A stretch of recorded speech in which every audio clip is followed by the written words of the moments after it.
What's up, Ground Pounder?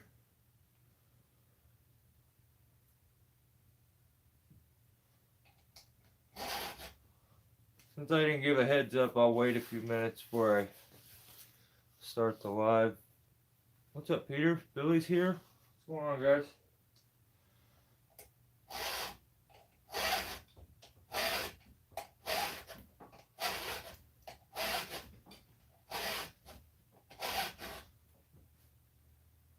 My wife knows me too good.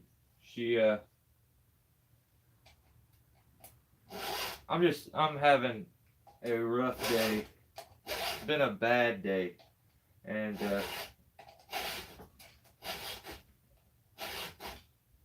she can see how aggravated I was, so I was outside and she came out. She says, "It's Tuesday." And me being a jerk, I'm like, "Yeah, I know." And I'm like, "No, it's not. I thought it was Monday." She says, "Yeah, it is." I was like, "Well, it don't matter anyway. I don't have to do my live feeds anymore. I did the 100th episode. It's just." And she says, "Okay, well, maybe you should go do your live, though. Maybe it'll be something that turns out halfway decent." And I was like, "Yeah, sure." And so I thought about it. And the other day I was sitting there after the live feed and I realized that 54 weeks in a year. So I can put another like goal that's not too far away, which is really nice. So 54 weeks, I think, in a year. So what's up, Dan?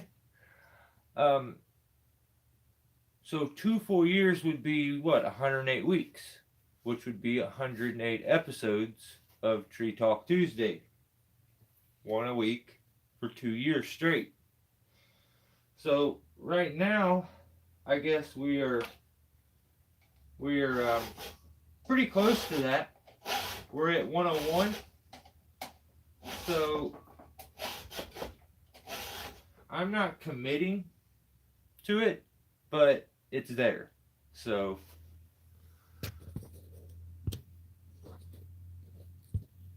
yeah, Happy New Year, guys. How you been, Dan?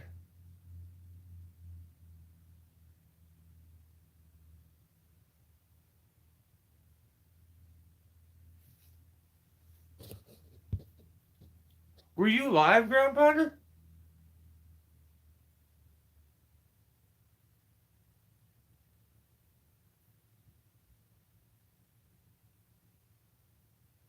Because I seen as I really, I gotta recheck my phone.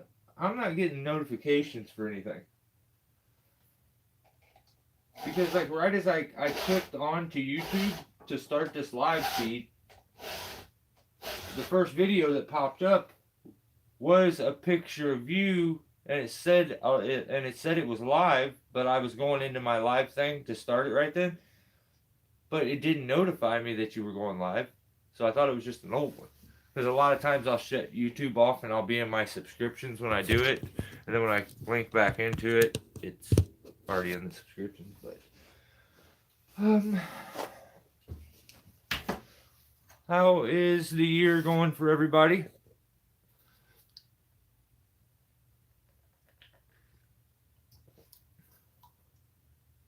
Still have the Ripsaws 500 and the new 661. Pooped ass today.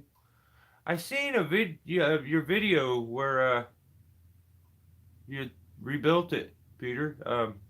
That is awesome that you can do that kind of stuff. It's something that I really have never got into, and I worry that I would mess something up. So, how we doing, James?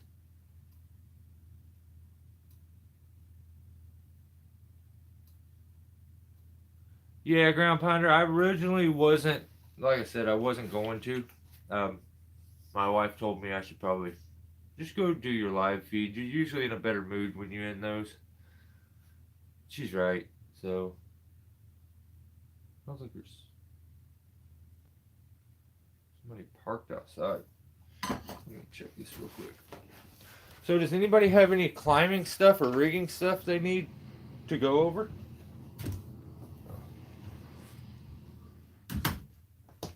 I do have my climbing stuff in here. And Ground Pounder, awesome video with the controlled speed line to get the logs and stuff down. That was really cool. I love that kind of stuff. Working smarter, definitely don't. There's no sense in working harder when you don't have to. Dano and I celebrated a New Year Eve night chilling, then wrecked some tree workout. Oh, that's cool. That is awesome, man. Now I get to rebuild my 500i. Right on. And it's hard for me to read some of you guys' comments. My phone is so busted and cracked, like it's just shattered. So the words are all sliced up. But let's see. I didn't read my stuff last week, so I can actually do a comparison, which is kind of funny. From last week to this week with the analytics, we just jumped right into just kind of celebrating the 100th episode and hung out with Ground Pounder and stuff like that. So when I do this, it'll kind of lead me into probably the direction that a lot of this stuff's gonna go as far as content here coming up. So.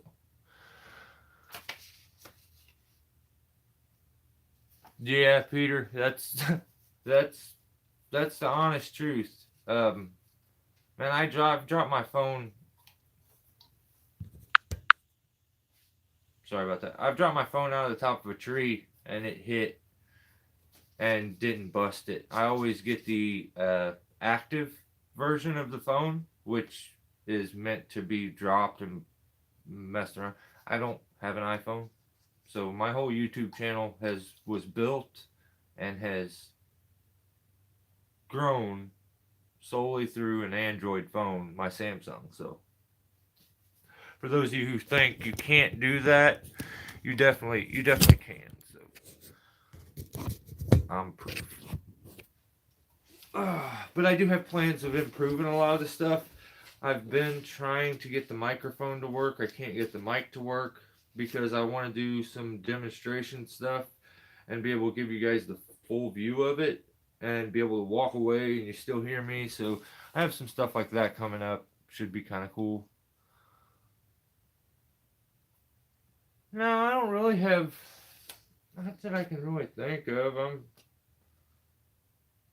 just like I've had a lot of my good content like wasted here lately. I have like 3 brand new batteries in there and a new dual port charger, but it's for the wrong camera. It's for the newest version. My mother-in-law just thought I had the brand new version of the GoPro, and that those new batteries and stuff go right to the one above mine and all the new ones. So I have to go switch that out so I can stop having the issues with the batteries. They're always running out right when it's at the best part of the video, which is aggravating as hell. So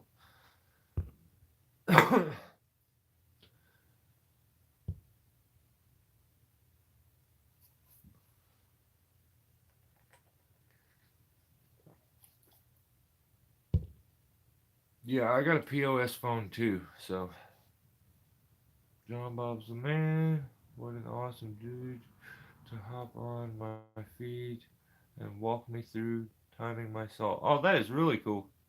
I love that. That's the stuff that I like hearing here on YouTube because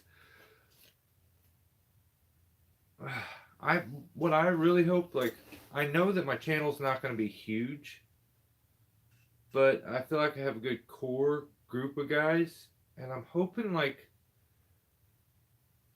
that it kind of I would like to instill a little bit of integrity to the YouTube tree climber world.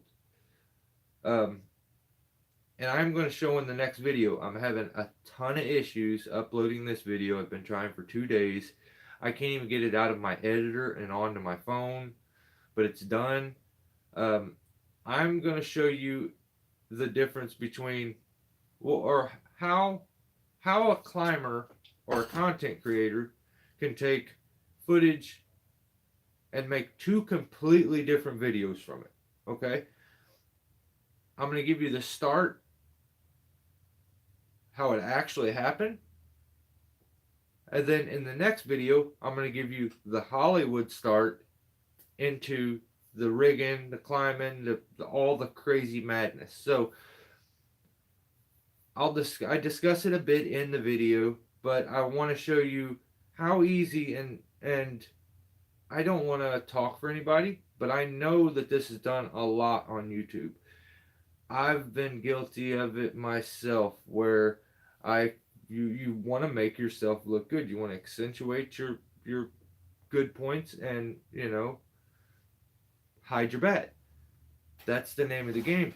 But I don't want the next guy to think that he's just complete trash, because when he does it, it doesn't go perfect every time. It doesn't go perfect. It rarely, if ever, goes perfect. Let's just leave it. Let's say that. You can get pretty close on a consistent basis to perfect. But perfect would mean that you are able to predict every single movement of everything that's going to go on. And that's almost impossible in this line of work. You can get very close. So I see on YouTube, yeah, that was awesome to hit 100, James. I was really stoked on that. I didn't think we'd ever get to 100 episodes, James. Let's see.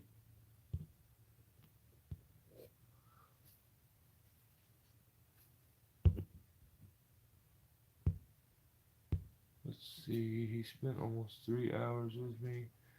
I can't wait. Okay. Absolutely, Billy. Pretty much nothing goes perfect. So, in the next video, it's going to be kind of fun. I think I'm going to do this on more regular, where I'm going to give you what really happened,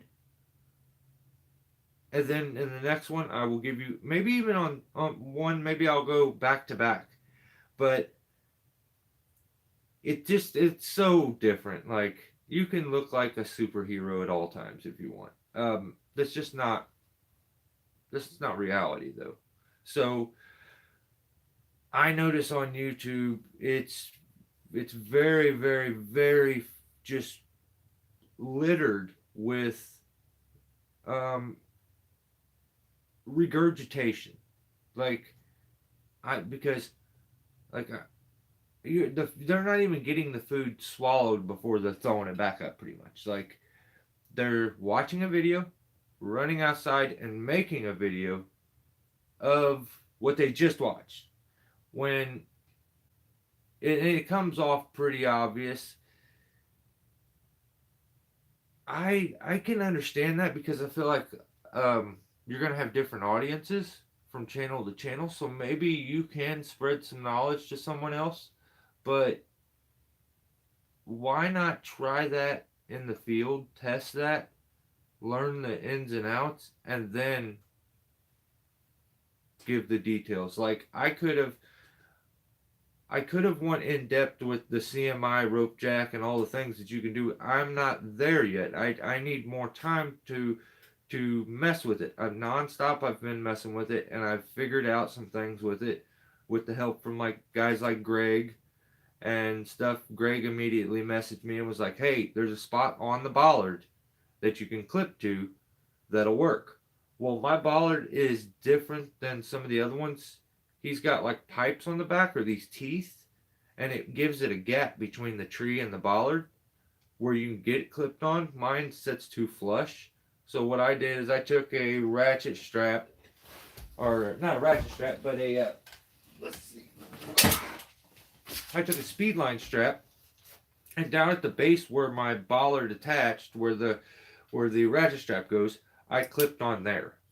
Um, if I was doing something really big, I would have just put a sling below my bollard and then attached it to it almost like there and set it up, because you want, the one major thing that I noticed is that you need that clearance from the bollard. You don't want to be too close to it, and you don't want to be too far away from it.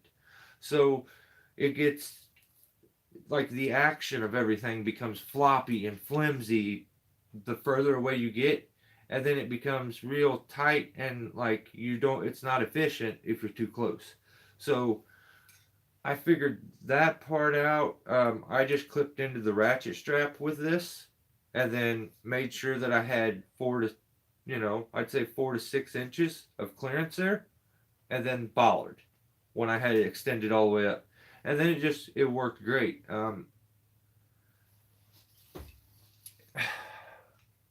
I just I don't know. I would love to see credit given at times for places that like, and the funny part is like, I know the guys that these guys where you're learning a lot of this stuff from a lot of times in these videos. Um, I learned it from that guy too. So it's like, it doesn't hurt to give a little credit or a shout out, or especially if you're spending the time to maybe educate your audience, you could give them that full extra info and give them your source so that they can then follow up on it. Because if you're just learning something, I absolutely get wanting to show it. So when you go to show it, you're probably not going to cover every aspect of it. So given that little bit of credit, like, well, this is where I got it from. Check this out. I would like to see that a little more, but you know, I don't see a whole lot of like handouts and helping out in the tree industry as it is.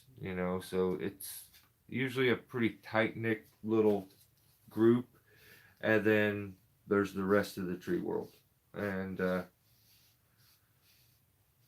yeah, that's just my personal feelings on the whole thing. But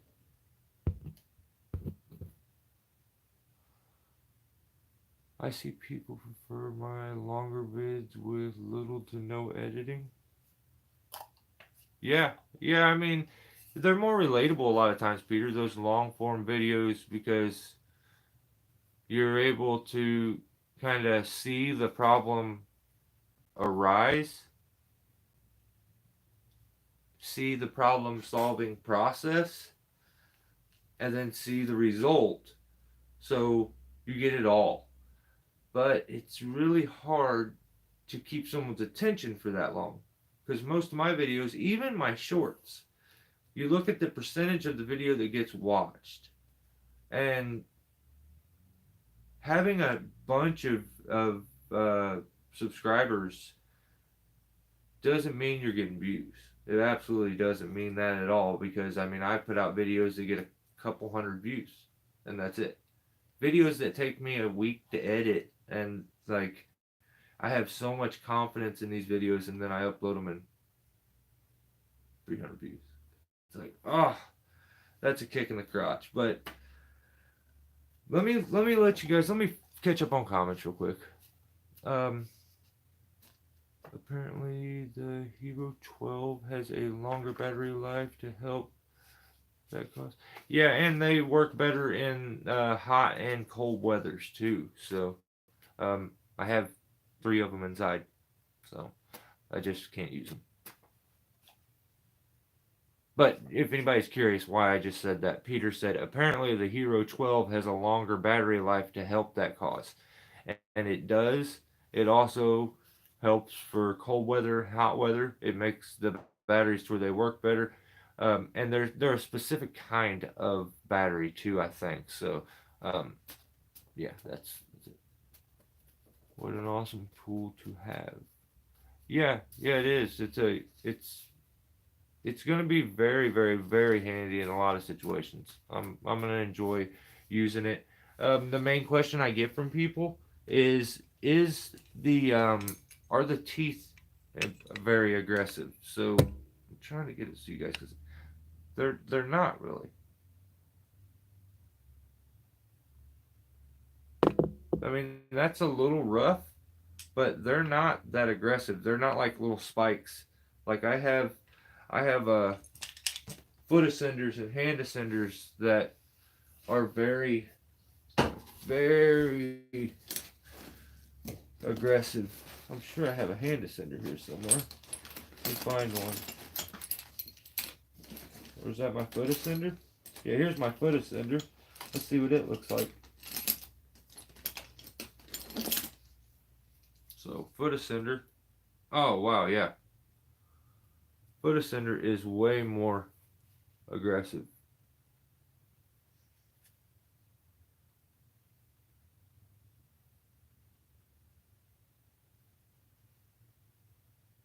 You can see the spikes on those compared to the wow.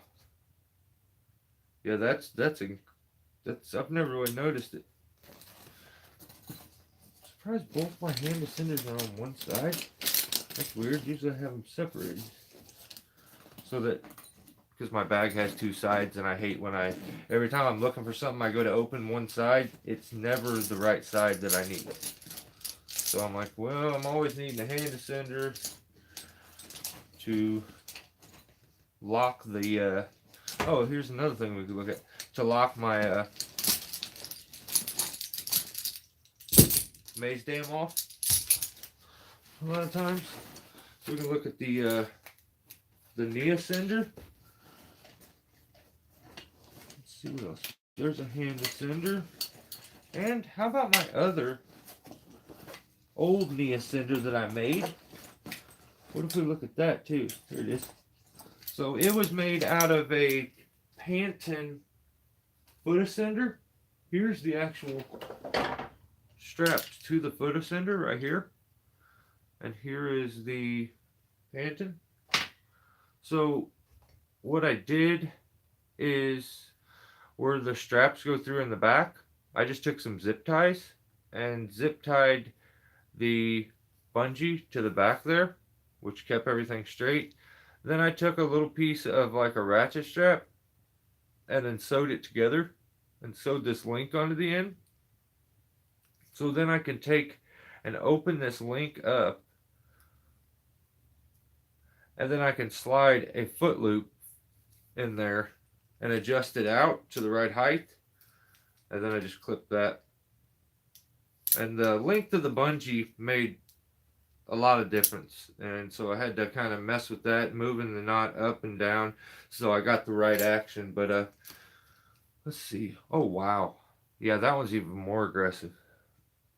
The Panton, the older they are, I would imagine they're probably going to be more aggressive each time.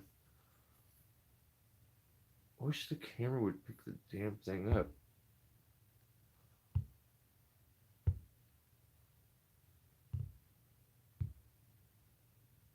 Whatever, camera. There it is.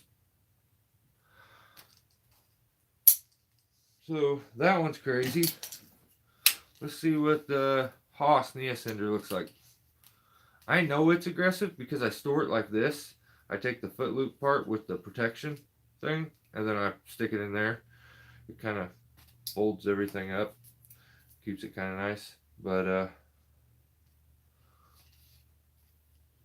I can feel how aggressive. Yeah, it's very aggressive too. It's almost the exact same as the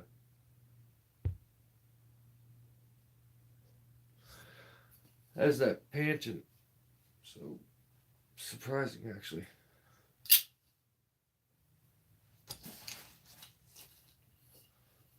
The difference, I would say, between all these, this hand ascender too, it's a double lock, so it's there and then there for you, so you can move it over. But yeah, see, this is more along the lines. You see, they're very kind of just little blunt stubs that are on these hand descenders. Just very similar to, because that's what these are on a CMI rope jack. These are just two hand descenders. There's a right hand descender and a left hand descender.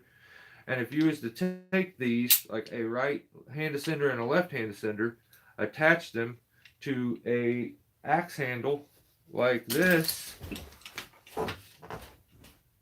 if you notice, you could make your own CMI rope jack if you have an axe handle and two hand descenders.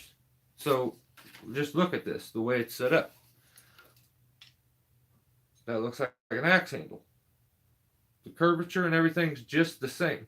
So you would take a hand descender, then you would mount it. So yeah, this is the same one I have, the same side. So you would mount one there, and then you would need to get, see how these are different? You would need to get the opposite hand for the bottom one. The spacing needs to be correct so that they work in unison together, apart, together, apart, together. So yeah, you just attach one at the base, one at the top, and if you notice, hand descenders have those holes already in them. So you could definitely just make your own. If you're somebody that, doesn't want to spend the money on one of these, who, I was kind of that way. It was a Christmas gift. So especially if you're somebody who has hand descenders already and you don't use them, it's something you could hook up and use them like right now. And just from me looking at everything looks very similar. Looks, the teething, like the teeth look the exact same on my hand descender as they do on these. It wouldn't be too aggressive, but yeah. As people ask me all the time, like, there's a hand descender. I think they get it kind of a bad rap of being too aggressive. I think the newer ones now, my hand descenders are CMI, I think. Let me see. Yeah, I think they're CMI. Damn, they don't even have any markings anymore. But yeah, I'm pretty sure that's what they are. And they're just not as aggressive as a lot of the foot ascenders or knee ascenders. So.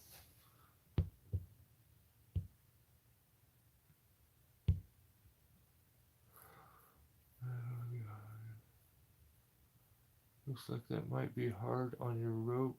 Which one, Billy?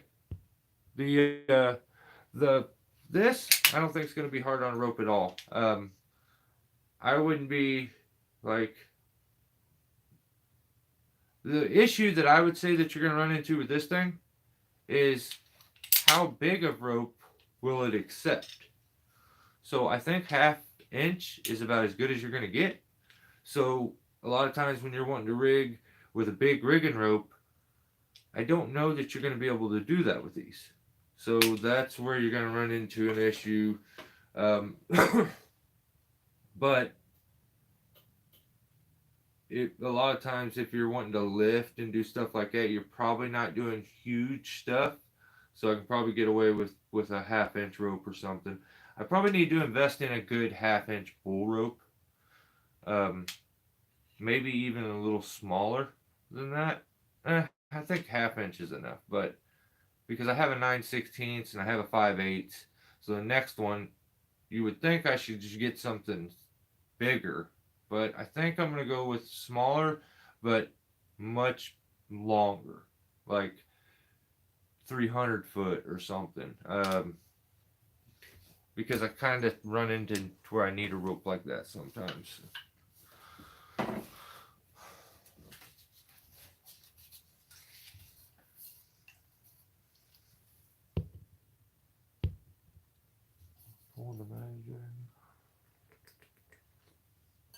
The jet step is real smooth. That's cool. Yeah, I've heard a lot of people say a lot of good things about it.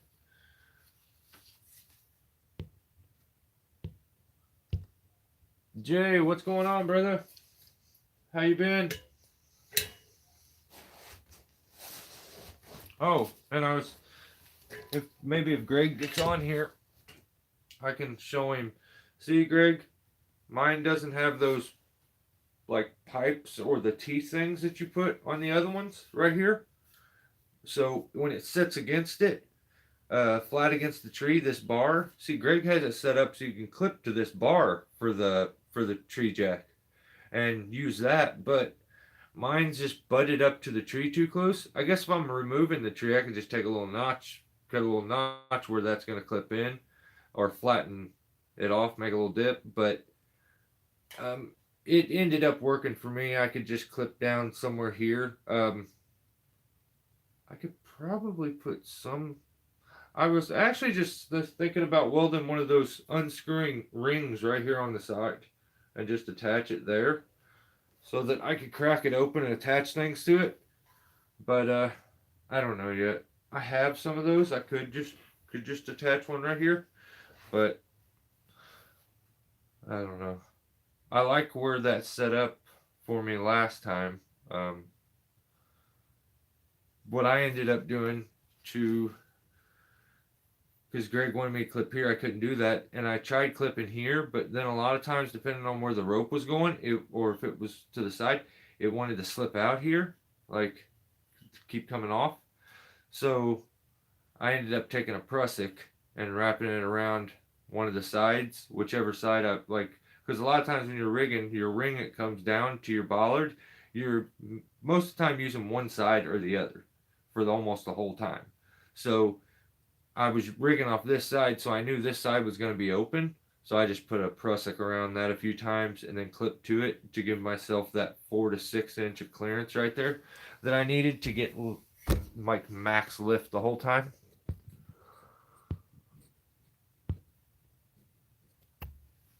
How long has that axe been in your lap?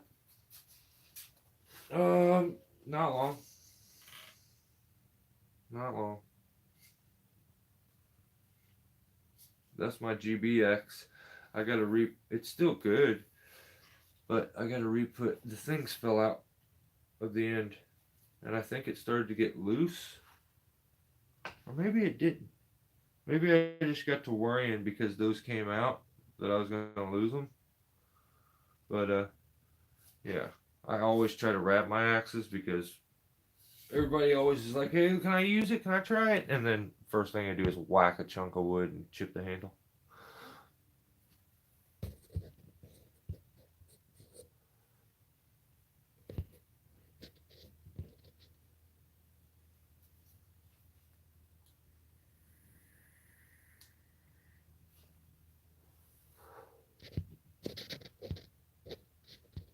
The foot ascender did look rough, huh? Yeah.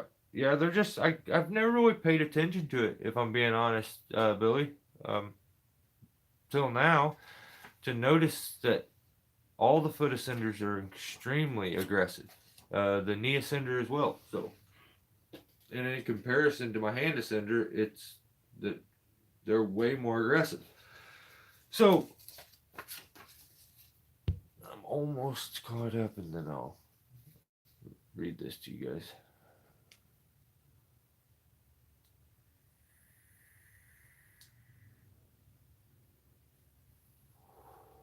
Right on, ground pounder. Good rope, huh?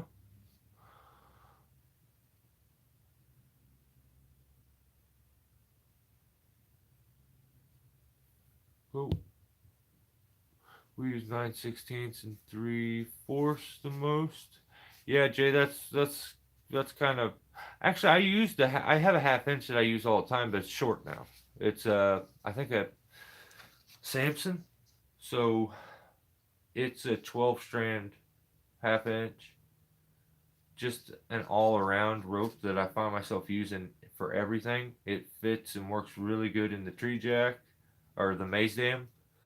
So now I have to start differentiating between the two tools since I have them both. Um, yeah, it goes into the maze dam really good, and then it works on all my other stuff. The thing about the 5/8 is I was using the 5/8, and this is definitely not meant for a 5/8. This is a half inch pulley, so I was squeezing a 5/8 up in there, which it fit. I didn't get any rubbing or wear and tear on there. I would say the thing that I don't like so much about these um, ultra slings and the way that they're set up is this is a problem here. So what I did is I went and got a rubber band and wrapped it around 7 billion times until I got it tight enough that I could slide it down here to right above the pulley. I had moved it down and get it to bite there. You see? See what happens is you're up in the damn tree, and it's really cool that you can midline attach, but it does me no good when I do that and the thing falls out. So the benefit of this with the rubber band, see, it should be falling out right now. It is not because the rubber band's actually holding it in there. Um, it's keeping everything tight. So just a simple, cheap solution for if you have a pulley or something that you run into that issue all the time. You could also, I guess, maybe tape it if you wanted to. I don't know. I think the rubber band's the idea. You could go get, I've heard people say O-rings or something, um, some kind of a gasket, and just slide it up on there. Put your pulley on, and then slide that thing back down. Here, I'll move this to show you, and I won't move it all the way. I'll move it just a couple inches above. Now watch.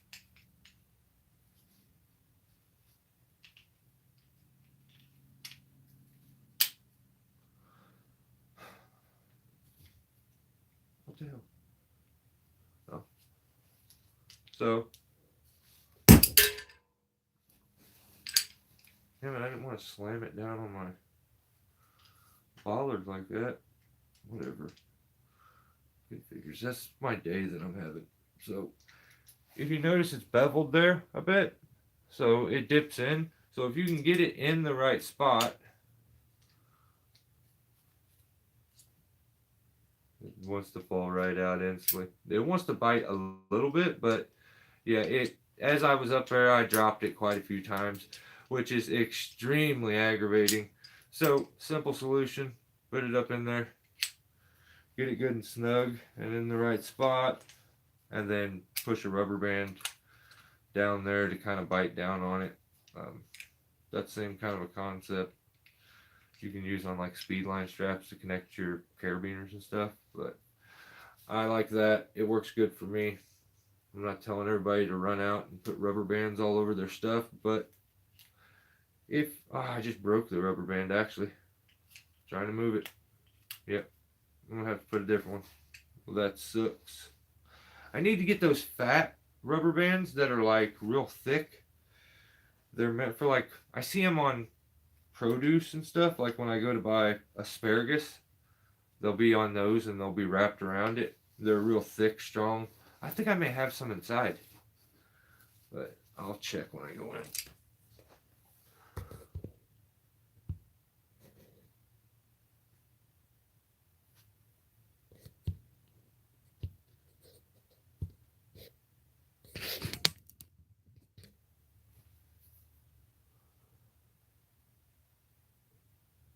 Oh, you going on a snowmobile trip, Jay? That is awesome, man.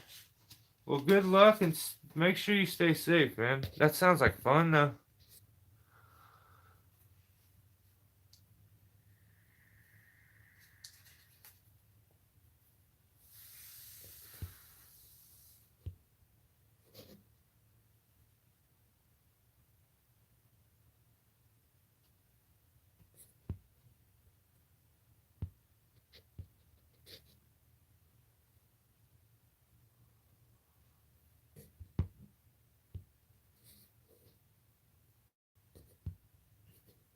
Okay. Dano on the road. Cold, so I kind of got an answer.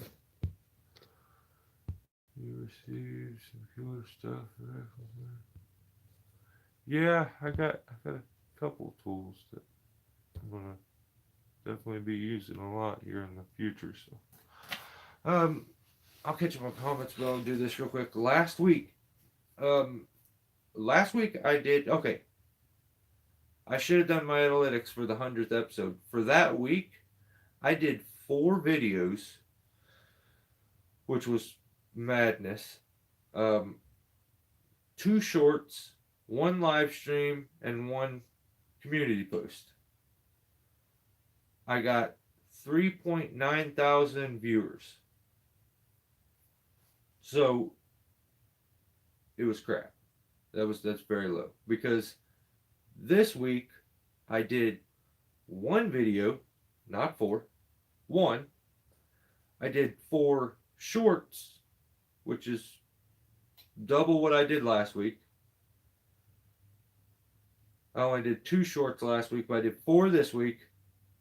I did the same 1 live, and I did no community. So that week before I got 3.9 thousand. Last week I got 20.3 thousand in comparison to 3.9 the week before.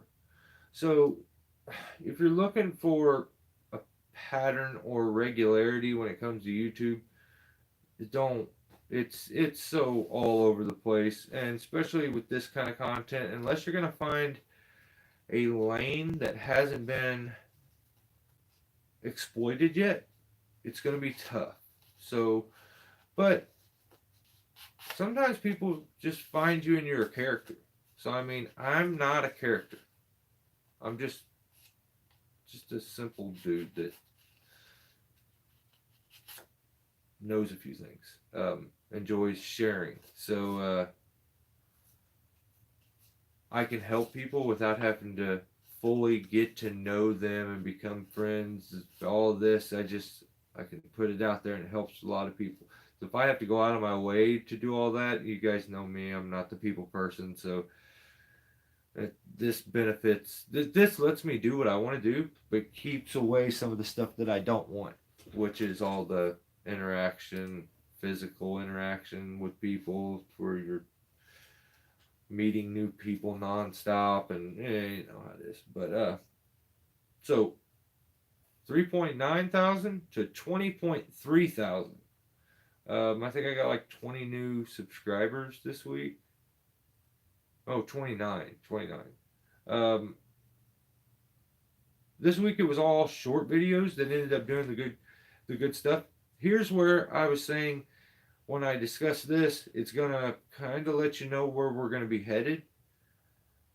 Last week I put out a video on how to install a bollard. That video has no right to have 10,000 views. It's goofy. Like, I really worry about putting content like that out because I know most of you guys are skilled in this and you're not like first dayers. You don't need to see the basics nonstop. At least that was my opinion. Until I get the feedback from when I put a simple basics video out and it gets that kind of traction, I'm gonna, like, bear with me if you're somebody who doesn't like that kind of stuff, but that video led into the tree jack one, so that I felt might as well just use the opportunity, make that short, so that I can make the other one. Um, but I think I'm gonna do more of that. So if there's something basics that you have any kind of, do you know a trick for this? Well, I have an issue here. Those are the kind of, that's the feedback that I need to kind of figure out which way I'm going to kind of weave with especially with like the shorts content, the live feeds, the random like demo videos and stuff like that. So I need feedback. So don't be afraid to, even if it's something as simple as, Mike, do you have any tips for making spikes fit better? Or like we discussed the saddle. There's just so many things, but I don't want anybody to think that you're definitely not wasting anybody's time if you leave a comment like that. And another thing I found out, if a comment isn't like 4 words or more, YouTube doesn't consider it a comment. Has anybody else heard that? Maybe I'm wrong, but I think that's the case.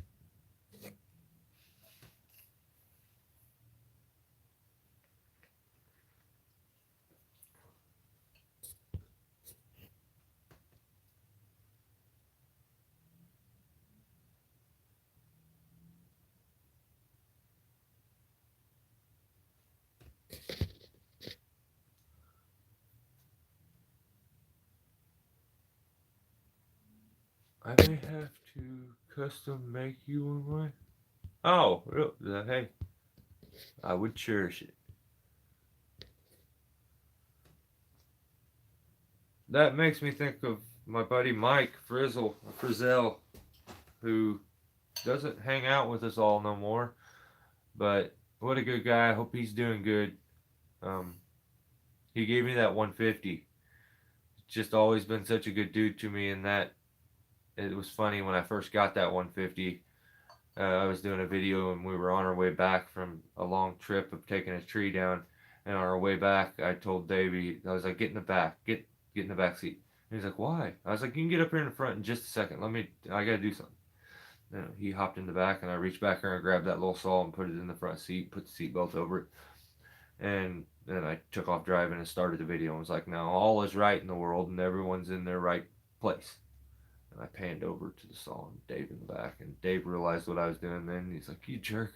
So um, that saw still rides in my back seat nonstop. All my other saws are in the back because I paid for all of them. I appreciate all the stuff that people send me. It and I do my absolute best to use those things and show them things as much as I possibly can. So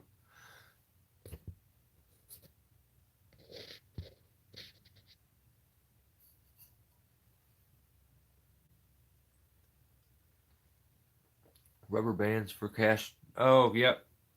Yeah, those are really those are those are strong. Those things are nuts.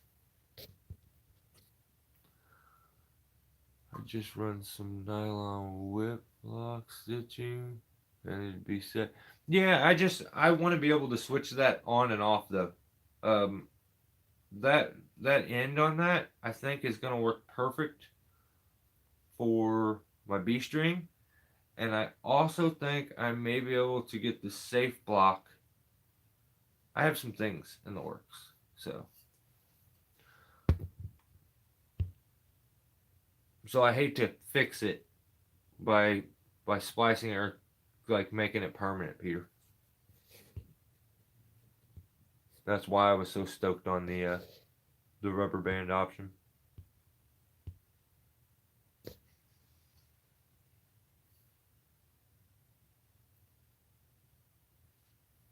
Yeah, ground pounder Jay's 100% right. Those will work perfect.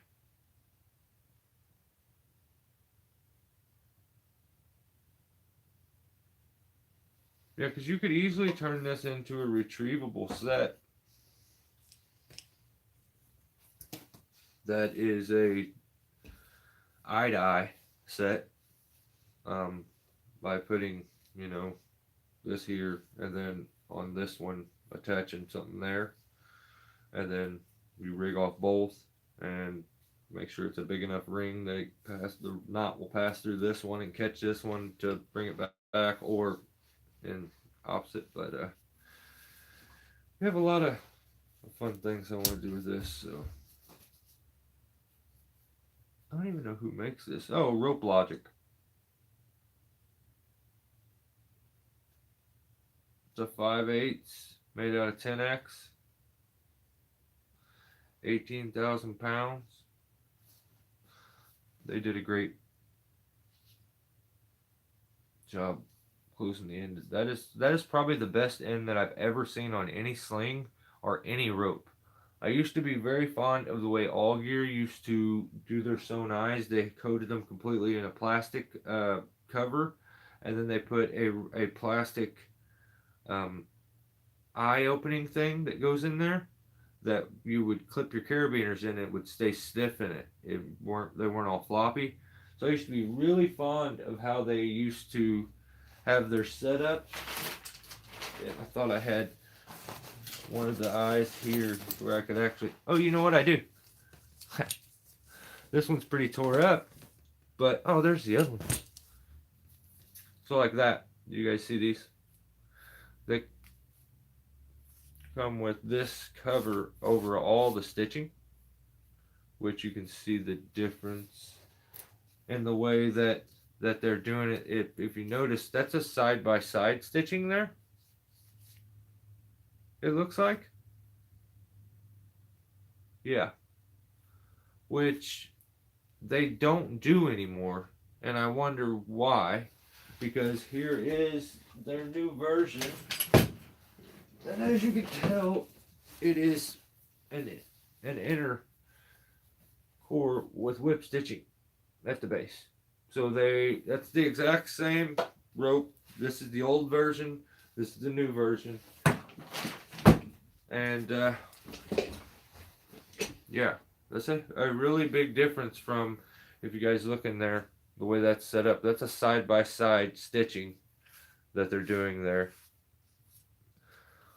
I wish I had one that was a little more open that I could show you, because I used to have one that was open a lot more. Well, here, this one's kind of ripped, so you can see it in there side by side.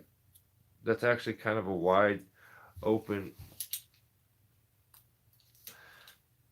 I hate to rip this because I don't really want it ripped, but the ropes go side by side, then they start stitching right there, and then end side by side. There's the end where they even tapered it a little bit. Very strange. I guess I never really noticed it. I didn't really ever think about it. I don't know if that's the safest way, but that's All Gear's way of doing it. This is a very nice Sonai with this Tuffelberger, which they do very, very good with ropes. But yeah, like I was saying, that is the best looking finish I've ever seen on a sling in my life. Look how flat that is. That's hard as a rock there. It's got a hard coating there, and it's been stitch whipped and taped completely with a big plastic coating put around it.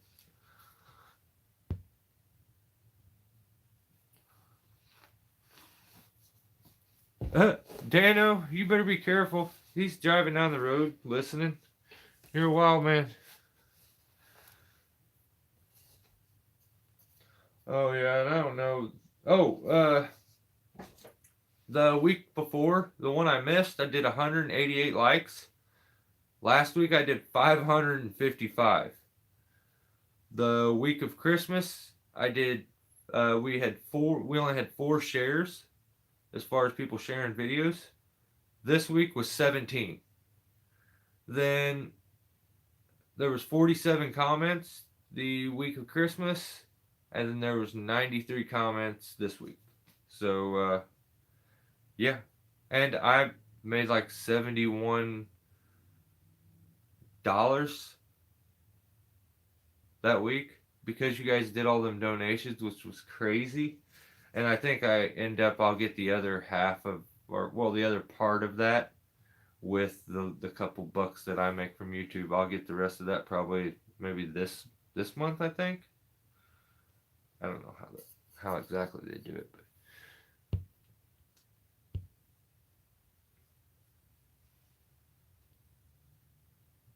you out of here, James? Thanks for hanging out, brother. Happy New Year, and we'll see you soon. Hopefully. Come back to us, James.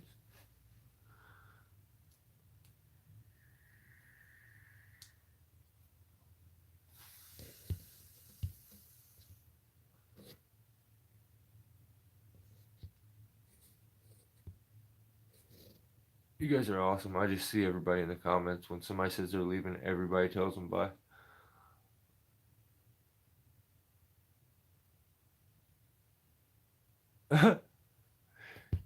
Yeah, you want to know? I'm going to give everybody in this group another tip, especially if you're a YouTube content creator.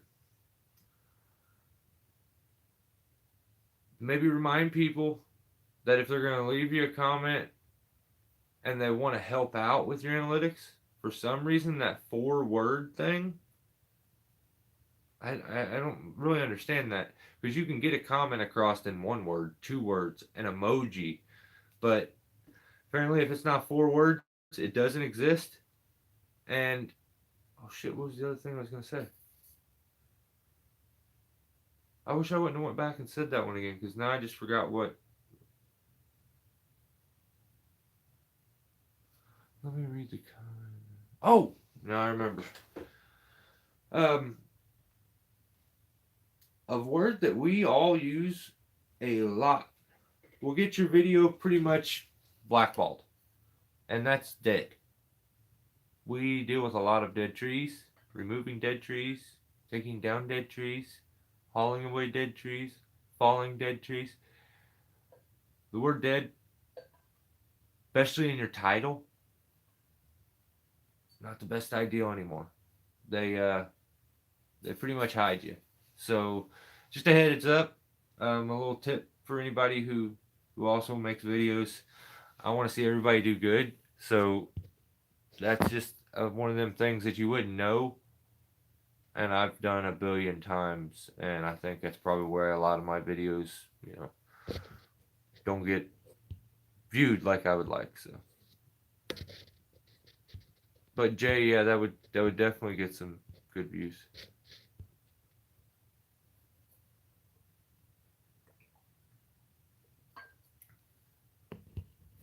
Yeah, I will randomly go check like major YouTubers, and I try to keep up with like people that are, because I'm fascinated with what makes a channel really good and what doesn't. Like I see some of the things that I could probably put into this channel, but I think I'm gonna lose my aesthetic and whole game that we have going on here if I go that way.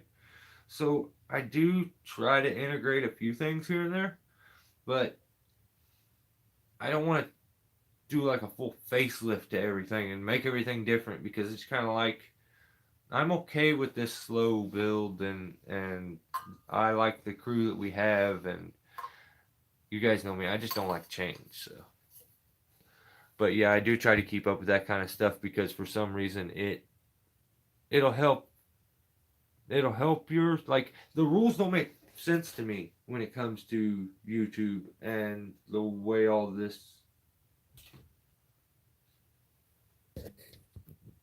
Who did?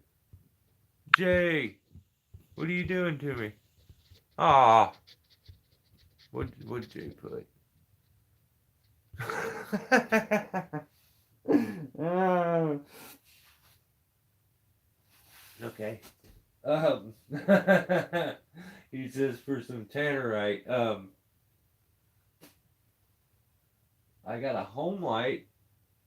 Do I have a Macola? I don't know if I do. No, I think I have a couple Polands, and then that thing's like a, yeah, that's a home light. That's a Poland. I have the Poland wild thing, but yeah, thank you, man. I appreciate it. You're freaking funny. Ground pounder, knock it off. The hell. Hang on, I'm gonna run up. I don't want to miss anybody's count. You're crazy. I quit freaking using it. It's brand new. I should do a video on how far. How far. Hey Jay, thank you, brother. I really appreciate it. You guys are wild. Thank you,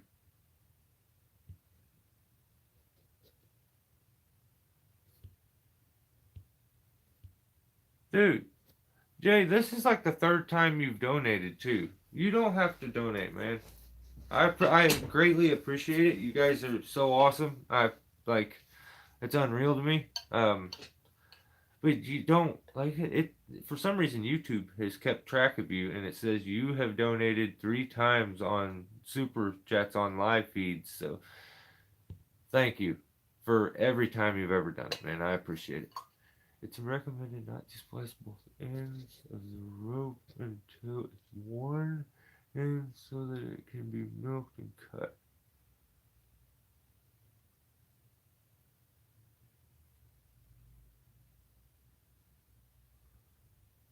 Oh, you're saying like with the sling, Peter? Is that because, yeah, how would they do that? Because you can't wear a sling spliced at both ends. I mean, it's stitched, well, an ultra sling is spliced all the way down it. So, but yeah, a climb line, yeah, I wouldn't. It's probably not a good idea to splice both ends because I've dealt with a lot of ropes that it's surprising how much some of them have to be milked out and how much it'll change the rope in the process. You're right. That makes sense why they wouldn't want to do that. Happy 2024. Squirrely John, what's up, brother? The ground pounder, you don't even say nothing. You just send me money. You're so crazy. Thank you, brother. You're wild. God dang it, Jay.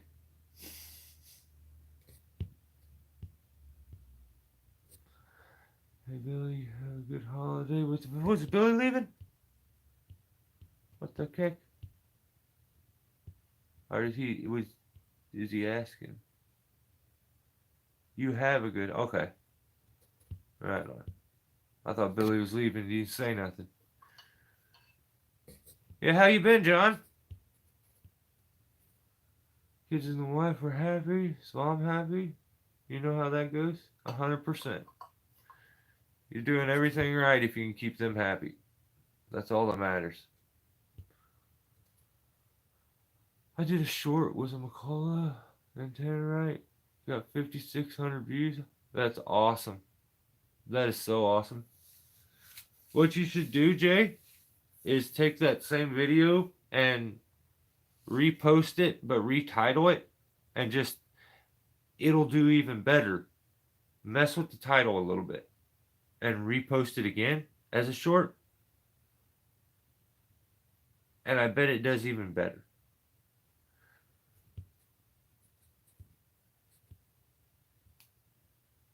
There's a 224K. Ground Pounder has a 224,000 viewed short. Dang, brother. Right on.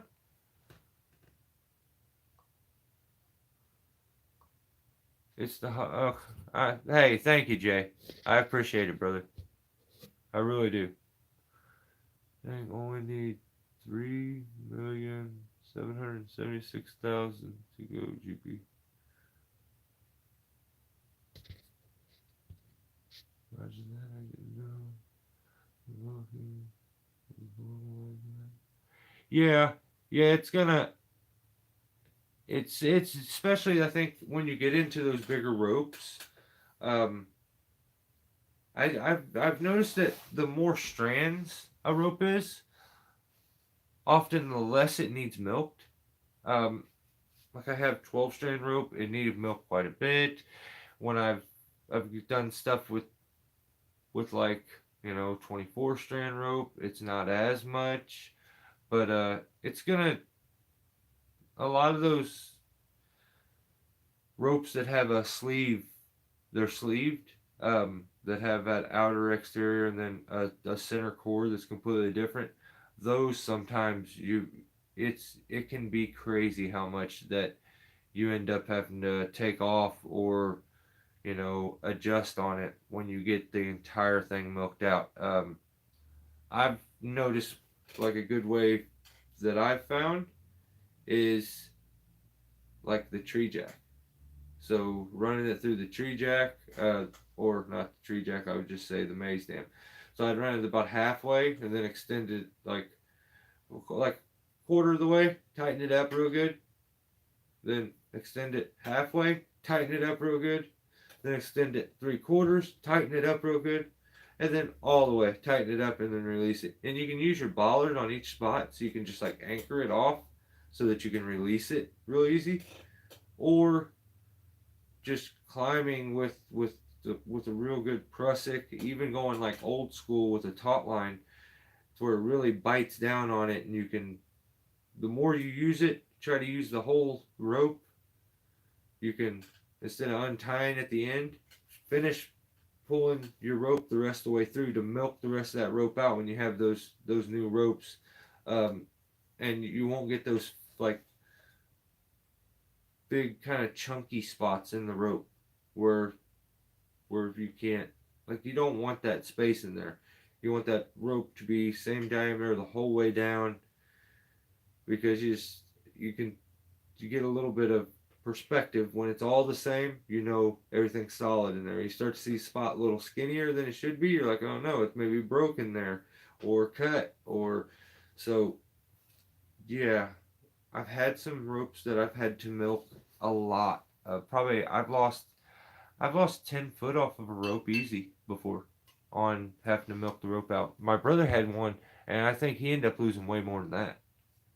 And I may be wrong, but I thought it was a right rope that he had used. We have a flea market um down south from me a little bit, and they sell, like, they say arborist ropes on them. So um I don't know.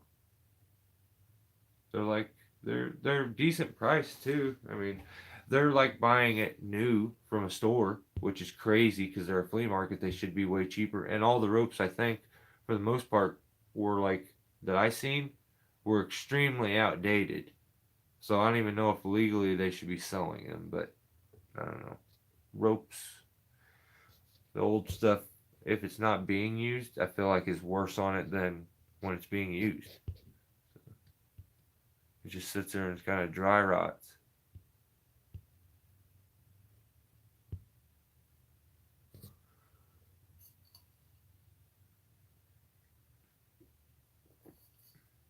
I only had that happen with a rigging line once.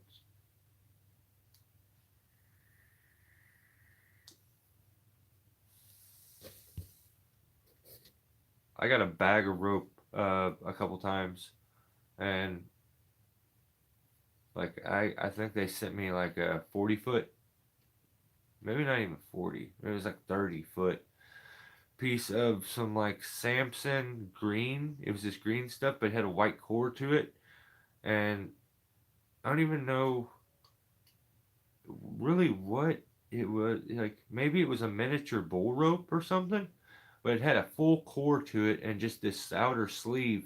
When I got the thing stretched and milked out, I lost what felt like a quarter of the rope. Like, it just didn't make any sense. I would stretch it, and I had 30 foot of rope, and then like 10 foot of sleeve hanging off the end that I had to cut off. But I'm glad I didn't do it immediately, because I would have had to cut it multiple times. I just kept using it, kept using it, kept using it, and when I'd get down and I would put a piece of tape on it to mark where it was at. Then when the more I would use it, like when I would come back the next day to use it, it would almost be worked. The tape would be up, like the rope would work its way back in it somehow. Like it was stretched and then it shrunk a little bit. Now use it, and then I'd have a little bit more off, and I'd move the tape, till finally I think, yeah, I felt like I lost at least a quarter of the rope, which was, it's insane to me on a 30 foot rope. It's just, it makes you wonder. They're sending out that bag of rope stuff. Like, I hope that this isn't like junk rope, like it's got defective or something. That always worries me.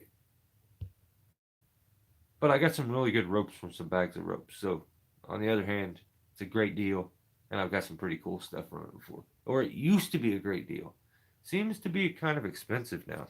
And then when you end up getting it, it's not as good as it used to be either. My brother got this insane air gun for his throw ball. It's a throw ball gun, but it's like it's crazy. It's got this like it's got all this extra stuff all over it, like a safety and all kinds of shit. You guys will have to see it. I'll have to show you in a video, but it is insane looking. And what's cool is I think his barrel is clear, so you can actually see the throw ball in there and maybe watch it shoot out, which would be kind of fun.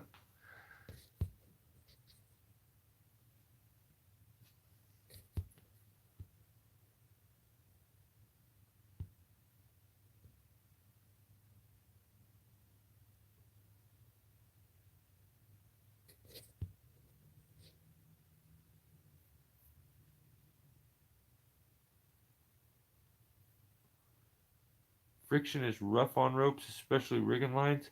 Yeah, 100%. And it's going to depend on from tree to tree. Some of them are insanely rough on it. It'll shred a rope. So I think that's why a lot of guys love the benefit that you'll get with that like 3 strand rope is it works like a saw would, like a crappy hand saw. The spots where it's weaved together, those gaps, it's like as it's going over it, and it's like eating the bark away quickly. You can really tear a crotch in a tree up with one of them ropes, and it's very easy. So, in some cases, it'll clear the bark and start to work kind of a little better. So the bark's gonna determine a lot of stuff. So yeah, I just it's so inconsistent when you're using natural crotch a lot of times, and I like that consistency. And you know, I like that dialed in aspect of being able to take a very large limb and drop it into a rigging point that's not that big or great. So yeah, I I, I enjoy the false crotch rigging, and it's really saved me in some situations to have that skill and know that. That's the reason I did the tree jack video out here. I could have waited till I was on a site and I needed to use it and then tried to set, but I'll spend an hour setting it up, getting everything ready, trying to figure it out. In the process of making that little short video, I messed up 5 different times attaching the hand ascender because you can attach this and set it up wrong, very easy, and then it doesn't work right. So there's a little bit of a trick to it, but I'll get it dialed in. But I really like it, and I can see it being a huge help in a lot of situations. So, but you're right, Jay.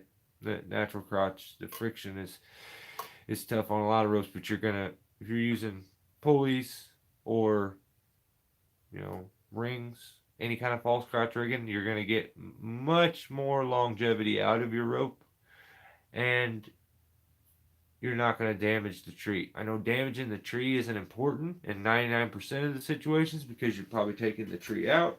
But if you ever find yourself where you're having to use a neighboring tree, you don't want to burn the crotch in the tree all up. Leave a big cut up there, a big wound.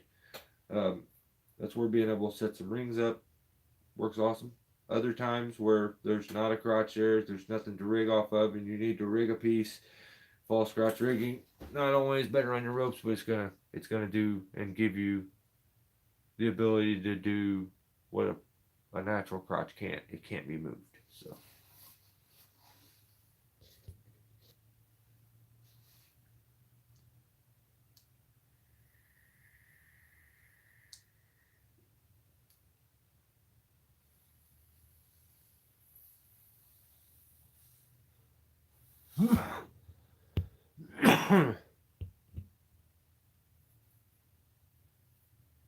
and he says this is Samson. Actually, it's not Samson.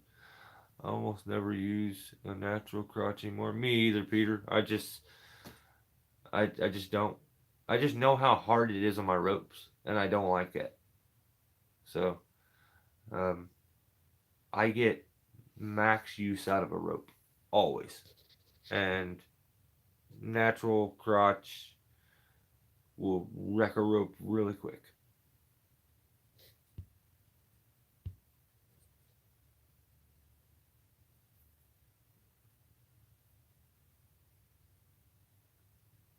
Smooth crotch rigging is where it's at. Natural crotch.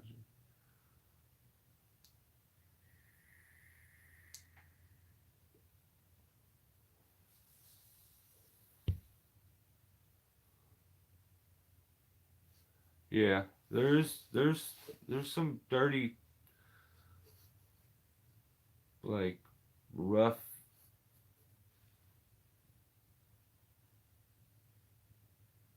violent crotches out there. You catch some. I have to start taking antibiotics all the time. I always figured that. You see me? I gotta move around, so my phone's so busted up. I gotta look at it from a different angle. I always figured the bag of rope from tree stuff was just the excess cuts off from splicing and cuts. It is. It is, Vegas. It really you're dead on. That's what it is. I've seen where I've gotten a bag, and a lot of my slings were made out of the ropes that were in that bag. I have a rope that I've climbed on, I've rigged with, that came in the bag. I ended up one of my bags that I got was loaded with stuff, and I used it. I think it had three different ropes, and all like two 40-foot ropes, a 30-foot rope, and then a bunch of small stuff, which was just crazy. I got the greatest bag of rope one time, and then after that, I think I posted about it and like showed all of it, and everybody's like, "I'm getting one, I'm getting one," and I think they were getting ready to raise the price. This was probably 3 to 4 years ago, maybe more, and everyone started ordering them, and then when they got them in, like it was bad. They were getting like a bunch of twine and like little rope that almost looks like you could use it for a prusik, but it's almost too small for that too. Um, some crazy stuff. But yeah, I felt bummed, because I'm like, damn, I feel like a lot of people have seen my video and then they went and ordered the bag and then it wasn't what it should have been. So yeah,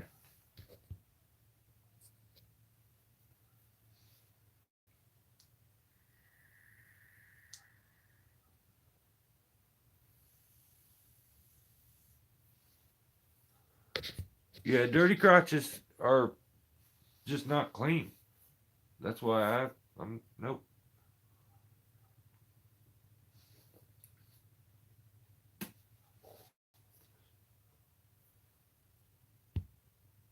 You ever got stuck in a tight crotch, you'll know the value of a good loose one. Or is it the other way? I don't know. Well, I should switch subjects. Got a steel hat. um, got a steel hat with the America on it, and the flag tears off and has a steel logo underneath. That's cool. I dig that. That's pretty sweet.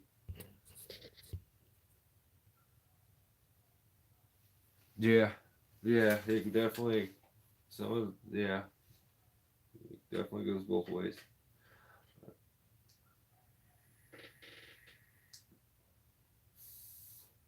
All right, guys. Well, I don't really have anything else going on. I did buy. Oh, there's those. I just looked up and found my. That's where I put my magnet lights at. I was looking for them the other day. I bought a new set of magnet lights. I got them. I got these for like. Let's see if there's a price. I'm about to tell you a price and lie, and it's got a sticker probably on it. Oh, $20. So they're magnet lights. The best thing about these things are amazing. I got these before Christmas, and the ones that I have are still good right now, but they get broke quite often, and I should probably just rewire my trailer, but then they end up getting ripped out and stuff, and and then that's a big headache. So for 20 bucks, I get these. They work really good. Here's my favorite thing about them. Even with tail lights and stuff, you can put your blinkers and stuff on, but you're not for sure that they're working. These, if you notice, they're yellow on the front, which this would be the part that would be facing um, traffic, like from the back. They would be seeing this, and then I can actually see my light and make sure that it's blinking and my brake lights are working and all that stuff because they're lensed on the back too. So if you notice, that's a red lens, that's a yellow lens. When it blinks, I can look in my mirror and make sure that my blinker's working, and it's kind of nice. And you get in, you hook your trailer up, and you're like, I need to check and make sure everything's working. You go to flip your lights on, then you got to get out, walk all the way the length of your truck, all the way the length of the trailer, just to walk around and be like, nope, it's not working. So I really like these because of that. Most magnet lights are hard, like black plastic on the back. I have sets like that, but I look for these for this specific reason. So just a heads up for somebody who goes and buys some magnet lights. They make those. That would be the kind I would get if you have a chance. Jeffrey, what's going on, man? Yeah, ground pounder. You know what's crazy? One night I had to go. Well, the distance that I drove to come up there and see you, I had to take that job. I had some work up that direction, so I have to bring my trailer to. So I'm like, damn, I gotta make sure my lights are working because I'm gonna be downtown and stuff. I go out there and my light is like hanging off. It's completely broke. And I'm like, ah. So I go and look, and I thought I had another set. I don't have another set. Damn, what am I gonna do? They have to work. So I had some Gorilla Glue at the time. I don't even know where that stuff went. I had some Gorilla Glue. I took a little super glue, got them into place, then Gorilla Glued them, let it set overnight. It was really cold, so it didn't really dry the best. It kind of felt a little soft and foamy in the morning. So I was kind of like, oh, that's not going to hold, but I got to go. I clip them on. We take off. It's hour and a half drive. Um, they make it all the way there. I'm stoked. I'm like, hey, dude, the lights are going to work. All that wind should have helped dry the the uh, the glue. Um, I actually think this may be on video too because I did a live feed on this job. But the guy whose house I was going to, he comes up, walks up to my trailer. He goes, "Oh, those are nice, Mike. Are those magnet?" I said, "Yeah." He grabbed a hold of it and said, and broke it right off. Oh, I was so pissed because it was like at the end of the job. We were getting ready. We had done what we needed to do. It was the end of the day. We were putting the lights back on. He walks over to it and he just grabs it straight by the lens, not by the big plastic piece with the huge magnet on it. He grabs it straight by the lens and goes, and I'm like, no, man. So the other thing I had to do, I had to use, I don't think I have a different, yeah, I have, do I have a different one I can show you? Let's see if this will go over. So you see these things? These are like, they're like skis that was on that trailer. So I just take these and cut a square out and then bolt this to my trailer, the 2x4, and then I can take the magnet. It sticks really good to this metal. And it stays on really good if you do that. Well, guys, I'm going to end this live feed because I still got to do dinner and stuff. And yeah, but thanks for hanging out. This definitely put me in a much better mood. I was kind of in a funk. But yeah, that is what it is. Thanks for the donations. I appreciate that. And just thanks for hanging out, guys. I really appreciate it. How you're always here. So if I can help anybody in any way, let me know. Thank you for your time.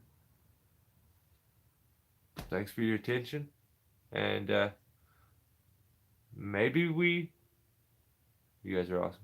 Maybe we make it to 108. Maybe we make it to 240. I'm not committing to nothing, but maybe you'll see me next Tuesday. But don't hold your breath. Stay safe.